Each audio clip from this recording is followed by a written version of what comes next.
Hello, Unlucky here. Today I'll be listing out my personal top 50 manga of all time. This one's a little long, so I won't have too long of an intro, so let's get into it. So unlike all my other lists, I actually like everything on this one. I'd go so far as to say as I love everything on this one.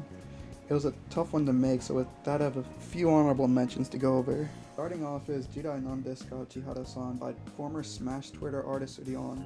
It's a nice little fluffy rom-com centered around a Jidaike or landmine girl.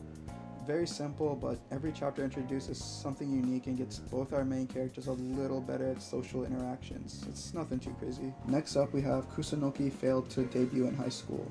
Continuing the trend of rom-coms at the part of this list, it's a rom-com that deviates a little bit from the fluffiness of the previous one. It's a bit of a power fantasy with the whole bullied then glow-up story.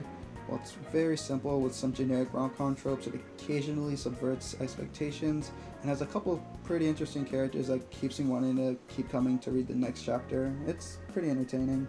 Changing the genre up next is Akane Banashi. While it does follow the path of a typical shonen, I personally haven't been exposed to Rakugo before, so this one I've had a blast reading and slowly learning some history. Combined with a female lead, which is kind of rare in shonen, it's managed to hook me with a little over 30 chapters in. While I do have a manga in this list with less chapters read, due to the nature of Weekly Shonen Jump manga, I feel like I'm still in the early stages, so I can't make a full assessment yet, but I'm excited to see where this one goes. Then we have Love Bullet, a manga with a super interesting premise of cupids who died prematurely and now are forced to help those of the living find love. It's an absolutely amazing story and even art, especially the color pages. It's still in its very early stages and releases look kind of all over the place, so it's an honorable mention here, but I'm looking forward to future releases. Now getting really into the slot category is Chain Soldier. This one's a guilty pleasure of mine. It's a relatively basic story, not too much death, low-key just softcore goons at some points, but I still found myself able to really enjoy it. It's very good fights and does have its moment of brilliance. The author did explicitly state that the characters won't die, so it does take away some stakes, which is why it's only an honorable mention, but still very enjoyable nonetheless. It would feel disingenuous to leave this one off, so I want to give it a dishonorable mention to the one and only Rent a Girlfriend. I've been reading this one weekly since 2020, and it has some of the worst writing I've ever seen with absolutely zero progress. Reiji Miyajima is a literary terrorist. At this point, it's a time sunk cost fallacy. I've invested so much time that I might as well see it through. I sometimes get tricked into thinking maybe something will come of it next week, but it never does. But at least it looks really pretty. And with those out of the way, let's get to the main list. At number 50 is Hokago Kitaku Biyori, another one of the many rom-coms on this list. This one has a unique premise where they just kind of go home. It's a very simple, but it's very fluffy, and it captured my heart pretty well. And every chapter introduces something unique while maintaining some typical rom-com situations. It's been nice to see the two characters slightly get closer to each other over time, and also get some genuine laughs out of me. It's a slow burn, but not in the rent-a-girlfriend type way. It does do a will they won't they type thing, but I don't mind it. I'm excited to see where this one goes in the future. At number 49 is Oshinoko, a very controversial story, mostly the ending, but some people say it fell off even before that. I'm of the opinion that it was fine until the very last chapter. But to sidetrack a little, a big question for some of the manga here is if everything except the ending was amazing, does that kill the whole manga? I don't think there's a definitive answer. It varies from person to person and how bad that ending was. I don't think the ending is the worst thing ever, but I also don't think it's very good, so it landed just about here for me. While it's not fully a murder mystery, the drama was very entertaining, the story kept me interested all the way through, and I found myself sort of attached to the characters. Combine that with Mango's iconic art style, and it lends itself a respectable 49th for me. At number 48 is Yamada-kun and the Seven Witches. Another not so good ending, but I can't really justify this one. It was pretty rushed, but despite that, the journey there was very fun. After the anime ended, I didn't know the manga kept going, and I wondered how it managed to keep a story I felt was finished going on. I was pleasantly surprised. The unique concept of not only the body swapping, but all the abilities of the Seven Witches made the chapters super interesting, and the abilities tie into the personality of each character. It's a really good formula. Even the normal people are entertaining, and it's topped off with an amazing romance. A good laugh that's definitely worth the read. At number 47 is Sakamoto Days, the battle shonen known for how absolutely absurd and creative the fights can get. It's low-key at hype moments and aura merchant, but that's okay. While it does seem to have fallen off at some point, it's managed to recapture my attention in recent chapters. The fights are super engaging, the character writing's pretty decent, so it lands at a good 47. And number 46 is Osaraku Kanajo, or She's Likely Aiming for My Older Brother. Despite the initial premise, it's another fluffy rom-com. It's about a guy who has an older brother, surprise, who is basically better than him in every single way, and every single girl he's talked to has usually closer to said brother. So he doesn't really trust women. It seems like it could very easily turn into a slap power fantasy, but then one girl comes around and sees him for him. It then becomes about him slowly opening up and them coming closer together. Every chapter has me kicking my feet and giggling while reading, so it's a really good read if you need your bi-weekly dose of sweetness. At number 45, we have Kimi wa Yotsuba no Clover. It's a supernatural murder mystery that keeps me on the edge of my seat with every chapter. It constantly subverts expectations from even the first chapter. There's a small bit of romance which makes me want to root for the characters to solve everything even more. It does overuse a bit of red herrings, but I don't really mind it too much. Trying to explain fully what it is would be taking away from some of these elements, so this is one I can recommend that you enjoy on your own. At number 44 is She Doesn't Know Why She Lives, which simply put is about a 25-year-old who suffers from severe depression and anxiety. Not to trauma dump or anything, but anxiety is something I've personally struggled with, and when I read this originally I wasn't exactly doing too well. It's kind of a she's just like me type thing. It's a very relatable manga, but seeing her grow throughout it is just amazing. The way bonding with others slowly gets her to open up and come out of her shell is so good, but she still keeps the core of what makes her, well, her. It's truly an amazing read at only 28 chapters. At number 43 is Hell's Paradise. Getting back into shonen, this is a pretty standard-fied manga, but the choreography is really good.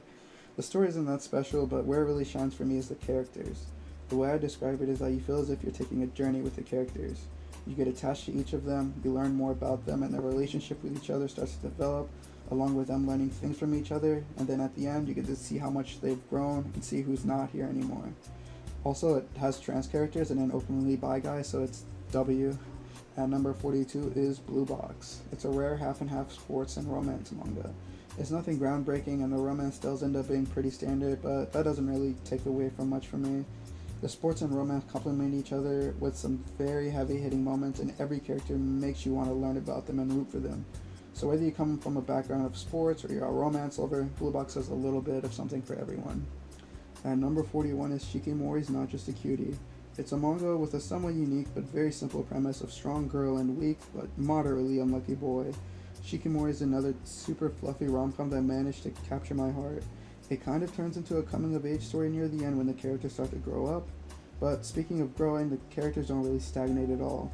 There's some growth that I really appreciate throughout the manga. I absolutely adore all of the characters, and everyone gets a little bit of something throughout it. But also some very heavy and tear-jerking moments in it. Overall, it's just kind of nice. It has everything I can recommend. At number 40 is Ruri Dragon. It's a manga out of Shonen Jump that people are expecting big things from, but it's also just a neat slice of life. It's managed to keep me thoroughly entertained. While it does start to lean more into the dragon part later on, at its core, it's a nice little slice of life about a girl trying to navigate daily life while having the handicap of being part dragon. The personalities of the characters and the interactions feel realistic. Ruri is a pretty compelling character for me, but seeing her try to grow as a person and socialize with her classmates normally throughout is nice. At number 39 is Aku no Hana. Going into the darker, more psychological side of things is a manga that definitely left a lasting impression on me. It's a sort of coming-of-age story in which you can't really call the protagonist, or anyone for that matter, a good person. It feels like a car wreck you can't look away from. But not in the way you watch like a bad anime. There's something to be taken away from it. It's a story about redemption, similar to that of Onenai Master Kurosawa, which funny enough almost made this list.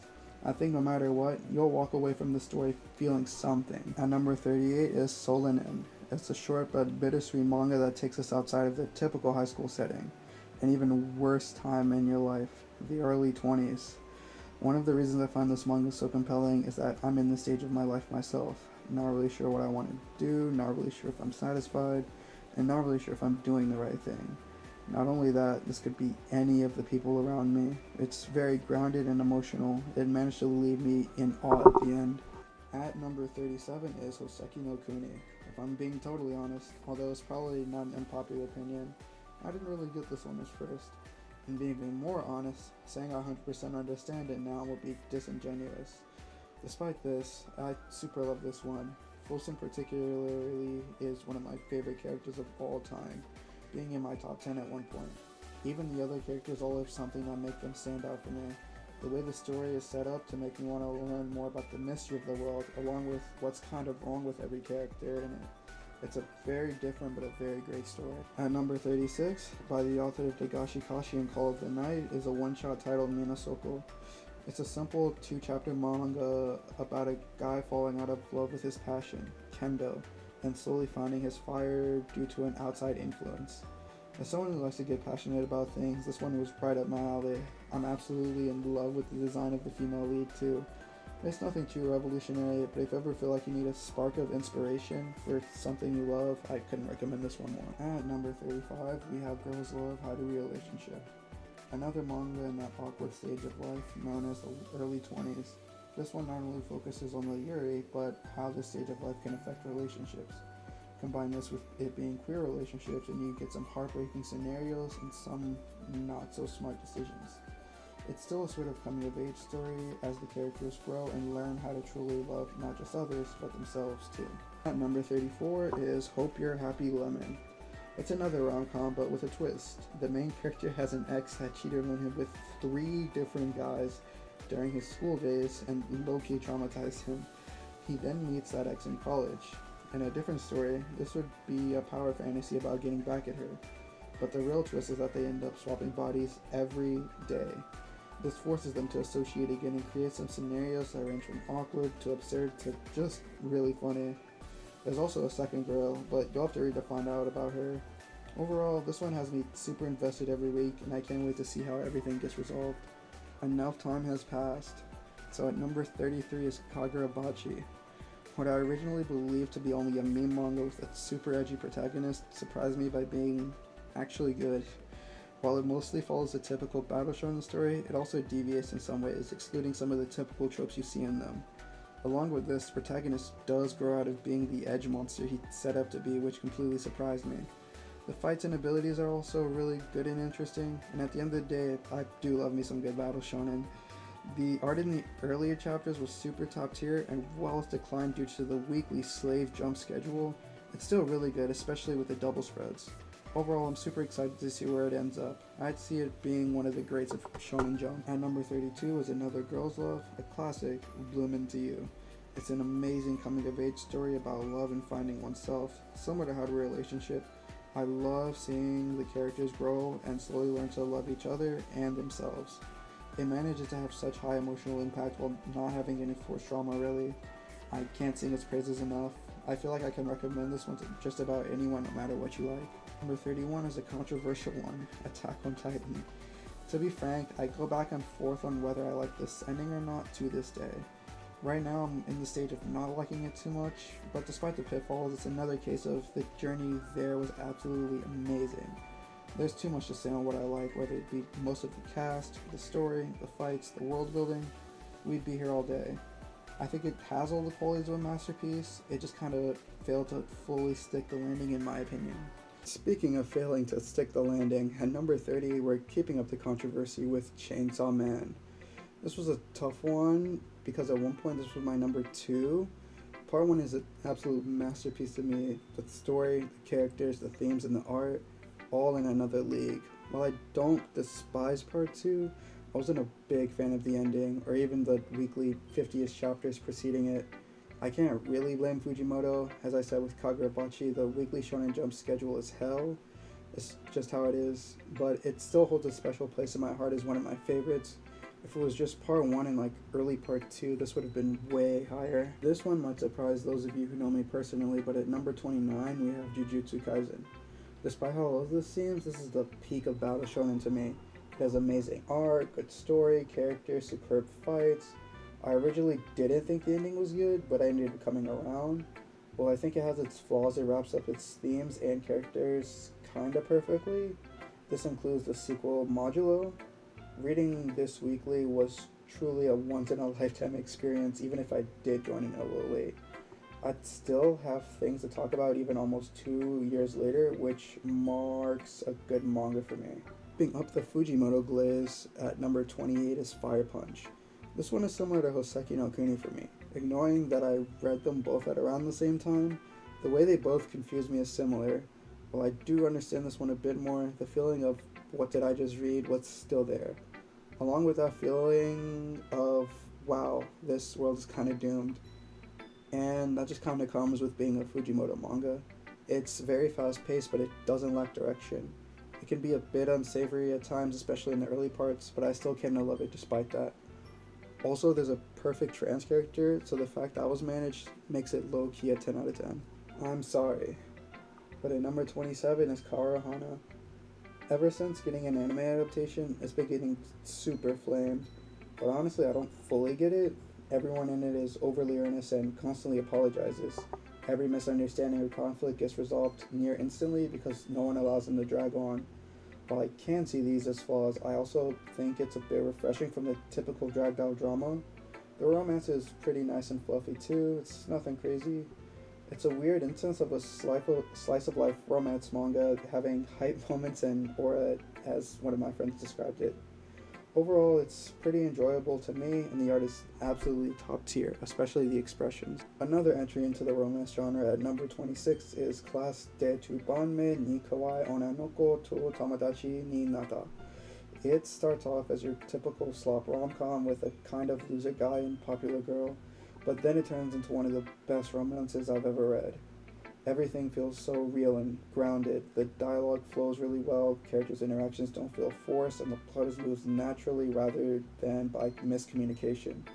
Although it's not new, the MC is a very real character with some depth and his own struggles rather than a self insert or just a character without too much to him.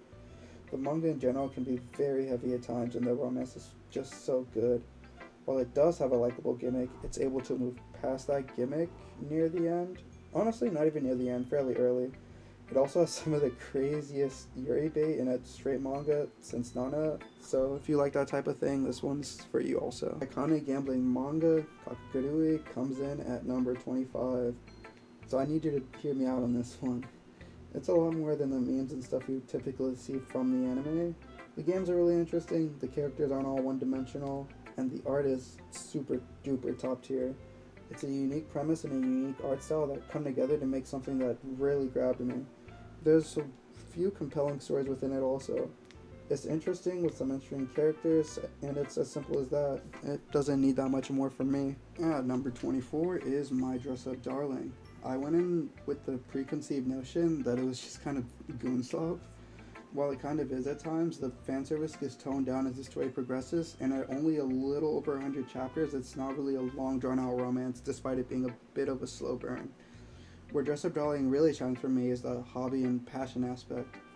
The way this Gyaru and this kind of plain guy who only knows how to make Hina dolls can come together to make banger cosplays is really beautiful to me. Even outside of the cosplay, the art and character design are super good. It also gets some good, genuine laughs out of me as just a rom-com. At number 23 is Witch Hat Atelier. This fantasy from the perspective of a girl thrust into a world of magic is truly one of a kind to me.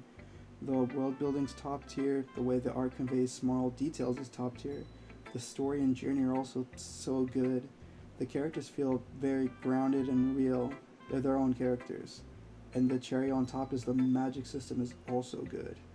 The themes are also amazing, and it's high-key super woke. The world of magic is shrouded in mystery, and it keeps me coming back and wanting to learn more. Getting a little gayer at number 22 is The Summer Hikaru Died. This one's a bit unique. It's about a boy whose friend died and comes back, but not as himself. Instead, he's a monster, but Hikaru lets it rock because he misses the original Hikaru that much. It's unique in the sense that it's a BL, but it's not really romantic. Other than that, it does end up being a horror that genuinely makes me uncomfortable at times, along with a mystery that keeps me wondering what's really going on. Getting into another horror at number 21 is Oyasumi Punpun. I went in with the expectation of being completely destroyed, and while it didn't mess me up as much as I thought it would, it was still really depressing. I don't really want to go into what it's about, as I'd want anyone who hasn't read it to experience it in its entirety. However, I really like how we go through the entirety of Poon Poon's life and kind of grow up with him. It's something I really appreciate. The art is also just way too unique, whether it's the background or Poon Poon looking different from everyone else. The constant symbolism is also really good. The weird part is that there isn't a single likable character, so the fact that it's so good in spite of that is really impressive to me. Getting really transgender at number 20 is Love Me for Who I Am. This is the most moe manga in the history of ever. It has a super soft art style, and as a non-binary person myself, I believe this is the best manga ever for what it feels like. It's like one to one and it perfectly described how it feels. It's also a nice fluffy romance, but it's not just that. It can get really messy and kind of real at times. So if you're into being queer and stuff, I can definitely recommend this one wholeheartedly. At number 19 is Kasane, a very drama-heavy psychological thriller with enough twists and turns to keep you entertained for its entirety. It's about the ugly daughter of a beautiful actress who can steal the face of others by using a lipstick. It's a weird concept, but I think you can see how messed up taking people's faces is and how it can really mess with your identity. It's dark, scary, uncomfortable, and a little grotesque. And in the end, it's a very beautiful tragedy. At number 18 is I Sold My Life for 10,000 yen per year, also known as 3 Days of Happiness. Simply put, it tries to answer the question of how much is a life really worth? A really poor guy without much makes the decision to sell the next 30 years of his life and is given an observer. This one does a lot with a few chapters. This is another one that's a bit hard to talk about without spoiling, but it's an absolute tearjerker and I couldn't recommend it more. At number 17 is an unfinished masterpiece in Nana. This is what I believe to be the peak of the stories taking place at the age of early 20s. It's messy and everyone makes one horrible decision after another. No one really knows what to do. It's an absolute ride. Every character is unique, and almost everyone I kind of have a love-hate relationship with. And the outfits are top tier. The punk aesthetic is super awesome and I couldn't get enough of it. It's also the craziest Yuri bait in history, low-key. It's a heart-wrenching story and I hope one day it'll be able to be completed. Number 16 is Ohio Ibarahime. To give a bit of lore about myself, I've been watching anime since I was 8 years old. I am now 22. However, before 2021 and 2022, I didn't really read much manga. So this was one of the first ones that helped me get started on my journey of reading a lot of things. I kind of forgot about it in recent years, but it stayed in my top 10 in Mao for a long time, and so I read it a few weeks ago to see if it still holds up. And I'm glad to say it does. It's about the relationship of a boy who works as a housekeeper for another family and a super sheltered girl of the family. Sadly, saying too much would give away the big twist of the story, but just know this one tugged at my heartstrings hard. I found myself growing super attached to his cast and wanting more from it. It's only 26 chapters, but these 26 chapters are so masterfully crafted to convey themes of love, family, and companionship. At number 15 is Tokyo Ghoul. For anything else, I want to say my favorite thing about Tokyo Ghoul is the paneling. It's absolutely one of a kind. Same thing goes for the art. Tokyo Ghoul is some of the best pages in manga for me personally. In terms of story, everyone knows it, at least the beginning of it, if you've watched a lot of anime or been watching for a long time. It eventually turns into a story about identity and accepting yourself. It also has some of the greatest tragedies and even one of my favorite depiction of the strongest. Each character is so unique and has their own thing, especially Kaneki, who also used to be in my top 10. The fights are also pretty good with a plethora of interesting weapons and abilities.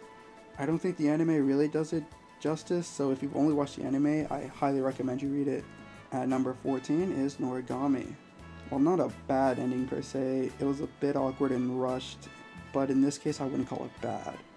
Other than that, it's a very engaging story that flows really well. The fights are good, along with a good power system and good world building.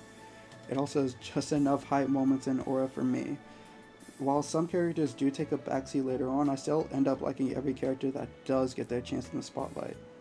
There's also a hint of romance if you really like that. And to top it off, the main trio is super well written. The way they grow closer to each other and the people around them is just amazing. The spiritual successor to quintessential quintuplets, Mayonaka Hartoon, takes number 13. It's about a guy who wants to find a girl from his past who did a radio show, so he joins the broadcast club in hopes of finding her.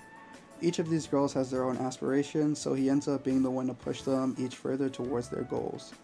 Full glaze, but every single Tuesday with every chapter drop, this manga managed to get some kind of emotion out of me. It's made me cry, smile, and pop off from the sheer amount of hype moments and aura as I can best describe it. The way the relationship between the main character and each girl develops over time is so good. Not only that, but I absolutely love how the girls have a relationship with each other. As with this type of story, each girl has their own defining personality trait, but that trait doesn't fully make them. They're all pretty grounded. And this isn't even mentioning that it has my favorite art in all of manga. The style is just way too good. Full glaze again, but being able to release something of this quality weekly is just super impressive to me. And the way the title plays into each chapter is so clever, I love it every time. Most W of all, it has a hot teacher. This one is a lot longer than I wanted it to be, but I can't really express how much I truly love this one. At number 12 is Vinland Saga. This is an absolute masterpiece I can recommend to anyone. It genuinely changed my life. It was losing me a little in the last parts, but the ending ended up being good. I had my issues with it, but it wasn't bad in the slightest. While it does pull a crazy bait and switch in what type of story it is, it stays true to the theme of forgiveness. It does character development so flawlessly. Thorfinn is also a former top 10 character of mine, and even in contrast with his pacifist messages, it has some banger action. Combine this with the absurdly good art, and I be getting chills. Got me going, ooh. It's truly a generational story. At number 11 is Sangatsu no Lion. To be honest, I have a super bare bones understanding of shogi, but looking into it, I found out a lot of people reading have no understanding. So the fact a story like this can touch me and so many other people is incredible. Rather than being a story about shogi, the protagonist just happens to play it professionally. The way shogi matches are used to display each character's thoughts and personalities is also so good. It's kind of like a character study in a sense. The visual metaphors are also super top tier.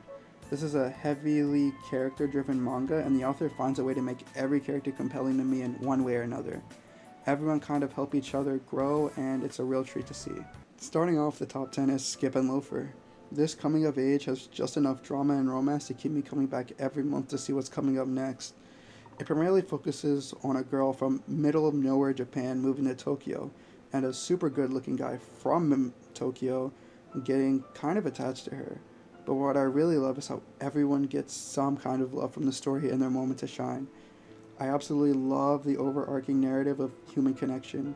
Shima, the male lead, is one of my favorite characters of all time, landing a spot in my top 10.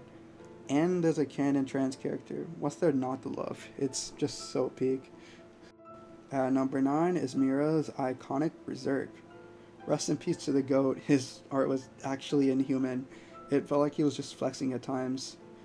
This story touched me in ways I didn't think was possible.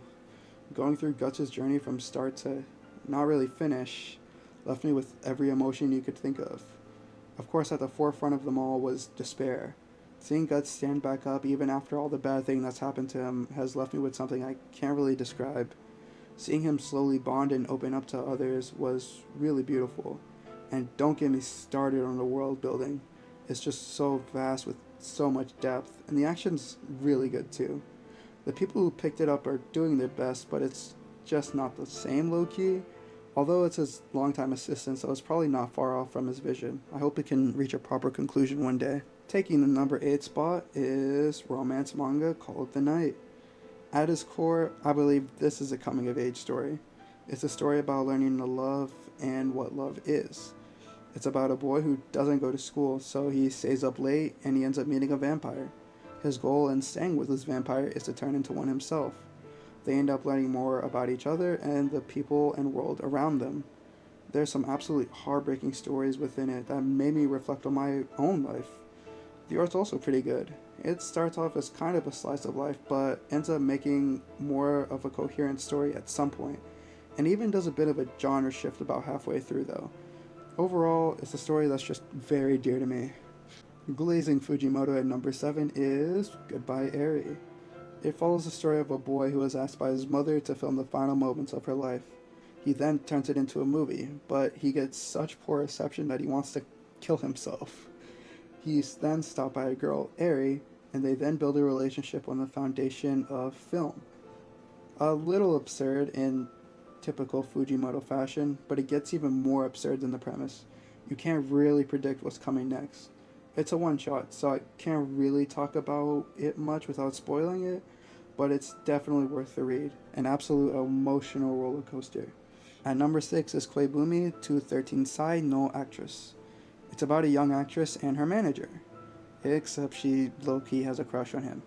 It looks bad on paper, but when reading it, it's obvious it won't turn into that type of story. But there's a small lingering feeling that something can go wrong. When I first caught up to it, I would get a sense of dread from every notification that a new chapter dropped. Now I kind of get excited. I'm super into it. While they're well adjusted, the main characters are kind of broken individuals, so they kind of need each other. Someone else said it best in the comments of the latest chapter, but the story blurs the line of comfy slice of life, a coming of age drama, social commentary, and suspense really well. The art is simple, but the expressions are top tier, my favorite in manga. And the angles and shots are so creative, near cinematic. If you're someone who can get past the premise, I can highly recommend this one. This could be anywhere for me from this 6 all the way to my 2, but there were 4 others I liked just a little more. Even more Fujimoto glaze to start out my top 5 is Look Back. I can't really say anything about this one that hasn't already been said, especially with the movie adaptation making it even more popular. I also can't really say what I would want to without spoiling, but this is a story that touched me greatly. To me, it's a story about not wanting to look back and regret. It's about the feelings creating something can give you, no matter what type of creative you are. It's really inspiring. This is a story I believe every single person should read and watch. If I was an artist, this one would probably be even higher for me. But speaking of art though, number 4 is Blue Period. It's a story about self-discovery, learning to express yourself, and passion. Every chapter of Blue Period manages to touch me in one way or another. It's a very compelling, character-driven drama. It follows the story of Yatara Yaguchi, a high schooler who's bored with the life he's lived up until now, until he discovers his true passion in the joys of drawing art. If you've ever had some kind of passion in your life, you'll find something relatable here. Again, it's super inspiring stuff. Seeing Yaguchi's dilemmas and how he finds his way throughout them and how he grows is such a treat. I love it every time. And it just doesn't go for him. Everyone gets some sort of development. So it's really interesting to see how everyone navigates the art world. And as an art manga, of course, the art is amazing, especially the expressions and full spreads. It also low-key has crazy amounts of hype moments and aura. Like, how do you do that in an art manga? An all-time classic in Vagabond comes in as my number 3. I wouldn't even know where to begin with this one. Had be kind of restating what's already been said throughout the years about this one. I originally started it back in 2021 because a video said it'd make me better at Smash Bros. I never finished it, but a few months ago I started it over from scratch and I was absolutely stunned. The story, the characters, the art especially, they all draw me in and keep me glued to my screen. The amount of detail that goes into each panel is insane. Although it is already based off something else, like real life, the world and story are so compelling. And watching Miyamoto Musashi's journey is truly a one-of-a-kind experience. I came out of this super inspired and with a completely new outlook on life. There's so many quotes you can take something away from. With the latest chapter being over 10 years ago, I do hope it does get continued one day, but I'm fine where it is if it doesn't, especially since the ending's already out. Overall, it's just a really life-changing manga. At number 2 is ice skating manga, Medalist. It's simply about the journey of a young girl ice skating to get an Olympic gold medal. This is going to sound really silly, but I think this is the pinnacle of hype moments and aura for me. Starting with the art, it's absolutely beautiful, insane, and whatever other adjective you can think of. The double spreads are actually majestic, and the way the paneling is used to portray the ice skating feels so free and masterful. This is also another one where every expression on the characters' faces is top tier. The cast of characters is also really good. I find myself drawn to everyone, if even just a little. With my biases, of course. Inori, the main character, is kind of a blank slate at the beginning, so seeing her go down with kind of the hero's journey and grow throughout is such a treat, especially since she's kind of an underdog. It's truly an inspiring story. I went into this one with zero knowledge of ice skating, so I appreciate that it takes the time to explain everything thoroughly. Overall, I can't really express how much I love everything about this one, but it's just that much of an enjoyable read. Taking my number one spot as my favorite manga, no surprise if you know me personally, is Chihaya Furu. I'll try to make this one a long story short, because if I said everything I wanted, it would add an hour to this already long video. If you notice, in my top 5, the words that keep coming up are passion and inspiration. I think Chihaya Furu is the peak of inspiration stuff for me. It's a story about the not so popular Japanese card game, Karuta. It's about our main character's journey of becoming Queen, the best female Karuta player in Japan. But it's not just about her. At its core, I believe Chihayafuru is a story about connections, about the power of connections and how those connections shape who we are. It also has a deuteragonist who ended up being my favorite character of all time. It also does a really good job at not being only a sports series but also a romance. It finds a nice balance as the romance doesn't really take away from anything, but it's still very notable. The passion the series shows is so infectious, and I don't really think I'll be able to reread it enough times. It really cements itself as my number one. A few months ago, in the planning for this video, I was going to end it off by talking about how ever-changing opinions on a series can be. The example I was going to use, I swear to God, was going to be saying, yeah, Fujimoto can drop a Chainsaw Man chapter that ruins it for me tomorrow. So yeah, but the message still does apply. Except for Rent a Girlfriend. That one can't be saved. So thanks for sticking through my shitty opinions. I probably said a lot of wrong things, but it's just how I felt and interpreted these series. Have a good day and peace out.